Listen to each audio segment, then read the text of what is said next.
নমস্কার বন্ধুরা, কেমন আছো সবাই? আশা করি খুব ভালো আছো। তো আমার চ্যানেলে আসার জন্য তোমাদের সবাইকে অনেক অনেক ধন্যবাদ। তো দেখো, আজকে আমি বানাবো ঘি। বাড়িতে যে দুধ খাও তোমরা, সেই দুধ থেকেই সর জমিয়ে জমিয়ে এরকম করে ঘি করা সহজ, আর খুব সহজেই করা যাবে। প্রথমে দেখো, দুধ ফুটিয়ে যে সরটা পড়ে, সরগুলো আমি জমিয়ে রেখেছিলাম কয়েকদিন ধরে। তারপরে সেই সরটা ফ্রিজে রেখে দিতাম। তো ফ্রিজ থেকে কিছুক্ষণ বার করিয়ে রেখে দিতে হবে। বার করানোর পর সরটাকে অনেকক্ষণ লাগবে, আধ ঘন্টার মতো লাগবে এরকম করে তৈরি করতে। ঠিক আছে, হাত দিয়েই তোমরা ভালো করে মাখিয়ে নিতে পারো, বা ব্লেন্ডার থাকলে হ্যান্ড ব্লেন্ডার, সেটা দিয়েও করে নিতে পারো এরকম। তারপরে জল দিয়ে দেবে। আমি এখানে যে ঠান্ডা জল হয় ফ্রিজের, সেই ঠান্ডা জল দিয়েছি। দিতেই দেখো এগুলো ভেসে উঠেছে মাখনের মতো। সেইগুলোকে আমি জল থেকে তুলে নিচ্ছি। তারপরে তুলে নেওয়া হয়ে যেতে সেইটাকে নিয়ে আমি গ্যাসে বসিয়ে দিয়েছি। আর দেখো, গ্যাসে বসাতেই কিভাবে গলে যাচ্ছে। সম্পূর্ণ ভিডিওটি দেখার অনুরোধ রইল তোমাদের কাছে। আর ভালো লাগলে একটি লাইক করো এবং সাবস্ক্রাইব করে পাশে থেকো।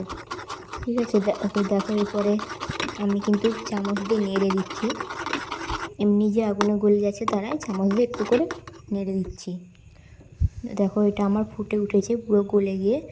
তো ফুটে ওঠার পরেও গ্যাসটাকে আমি কমিয়ে দিয়েছি, একদম লো আঁচ। এরকম করে নাড়বে, ঘন ঘন নাড়তে থাকবে, না হলে চুঙে যাবে নিচে।